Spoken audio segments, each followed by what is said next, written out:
in St. September Louis. is National Disaster Preparedness Month, and natural disasters are hitting harder and more often, leaving communities with rising costs and lasting damage. But new research from the U.S. Chamber of Commerce, Allstate, and the U.S. Chamber Foundation shows that investing in preparedness before disaster strikes can greatly reduce the impact. Now, joining us to discuss this are Rich LeConte, Senior Vice President, Government and Industry Relations, Allstate, and Mark DeCersey, Senior Vice President, U.S. Chamber of Commerce Foundation. Mark, I hope I said that right. It's DeCourcy, but it's pretty close. Thank you. DeCourcy. Okay, DeCourcy. Mark, what did the research uncover, and why is it important to take a closer look at these issues? Well, thanks for having us. And what we've seen this year, whether it's the wildfires out in California or the most recent floods in Texas, is that, and I've been doing this for over 20 years, that communities that prepare before an event receive a significant benefit. First of all, it helps protect lives. And this is why we partnered with Allstate, because not only are we interested in protecting lives and livelihoods, but we're also very interested in growing stronger economies in these communities.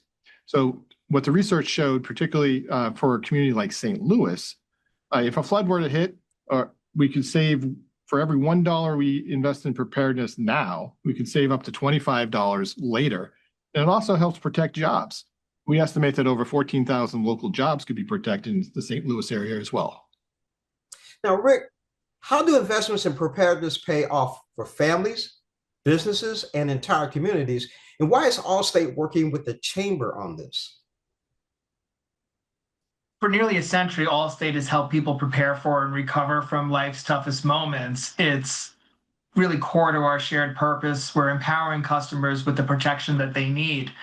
And we know that preparedness pays off by helping people and communities stay safe, recover faster, bounce back stronger, and reduce long-term costs after a disaster.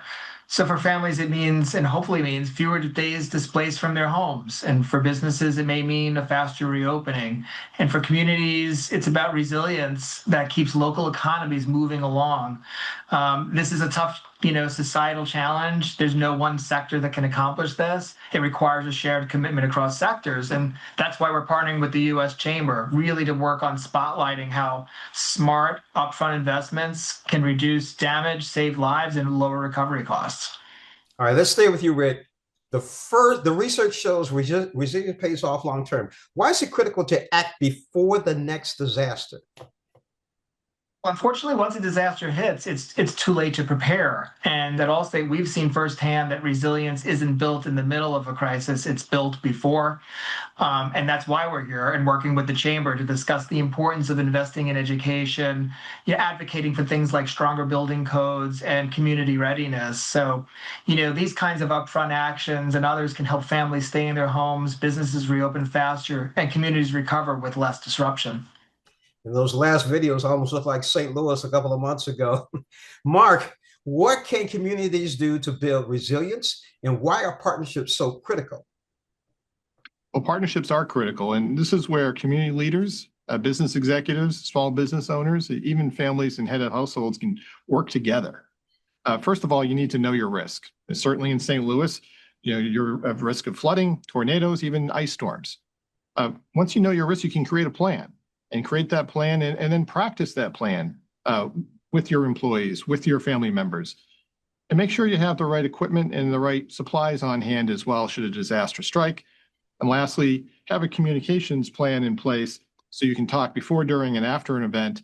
And for small business owners, one of the most important things to do is have a communications plan to tell your customers you're back open after a disaster. Now, last but not least, where can we go for more information?